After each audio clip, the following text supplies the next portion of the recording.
نحمده ونصلي على رسوله الكريم أما بعد فأعوذ بالله من الشيطان الرجيم بسم الله الرحمن الرحيم عن عمر بن الخطاب رضي الله عنه قال قال رسول الله صلى الله عليه وسلم إنما الأعمال بالنيات وإنما لامرئ ما نوى فمن كانت هجرته إلى الله ورسوله فهجرته إلى الله ورسوله ومن كانت هجرته إلى دنيا يصيبها أو امرأة يتزوجها فهجرته إلى ما هاجر إليه۔ حضرت عمر بن خطاب رضی اللہ تعالی عنہ فرماتے ہیں کہ رسول اللہ صلی اللہ علیہ وسلم نے ارشاد فرمایا، تمام اعمال کا دار و مدار نیتوں پر ہے، اور آدمی کے لیے وہی ہے جس کی اس نے نیت کی۔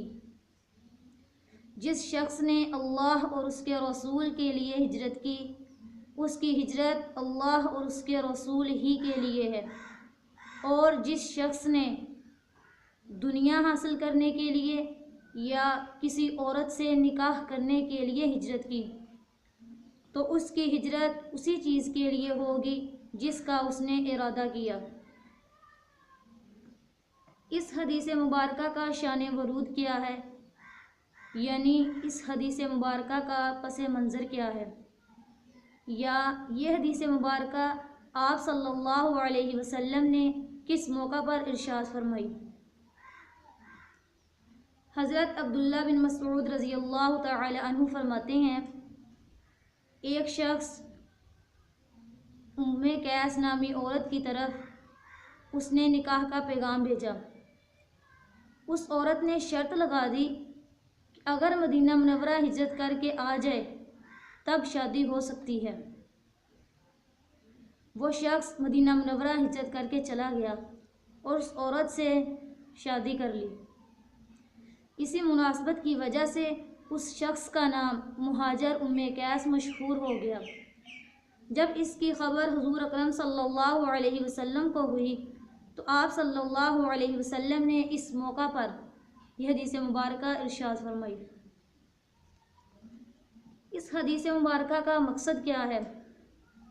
اس حدیث مبارکہ کا مقصد اس بات کی طرف ترغیب دینا ہے کہ ہر عمل میں نیت اچھی رکھنی چاہیے۔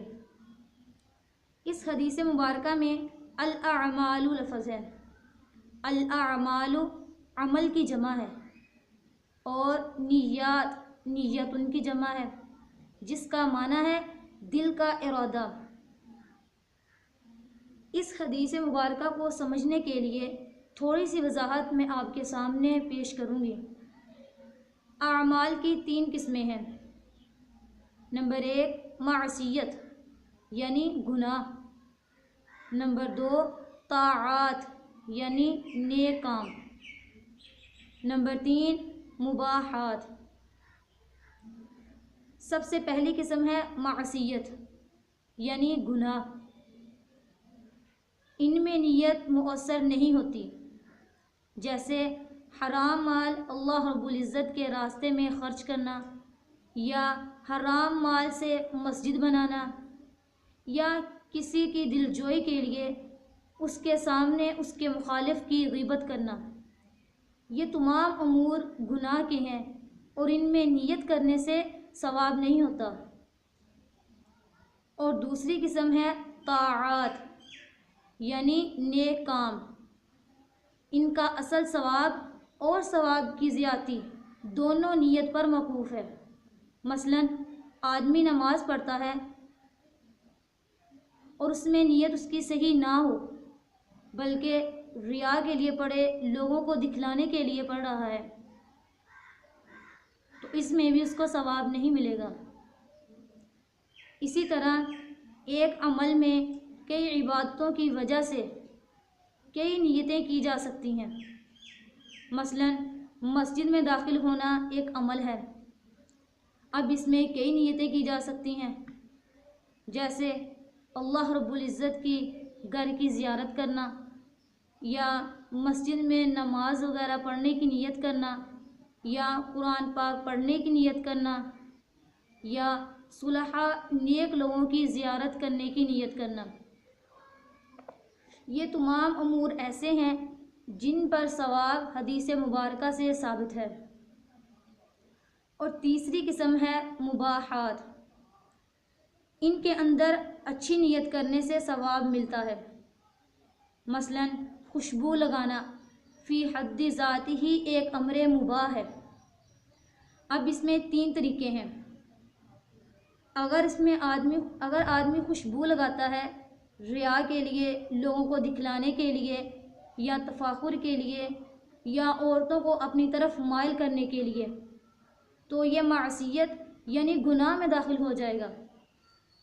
اور دوسرا طریقہ ہے، آدمی خوشبو لگاتا ہے اتباع سنت کی نیت سے یا مسجد کی تعظیم کے لیے یا اپنے دماغ کو راحت پہنچانے کے لیے، تو یہ عبادت میں داخل ہو جائے گا۔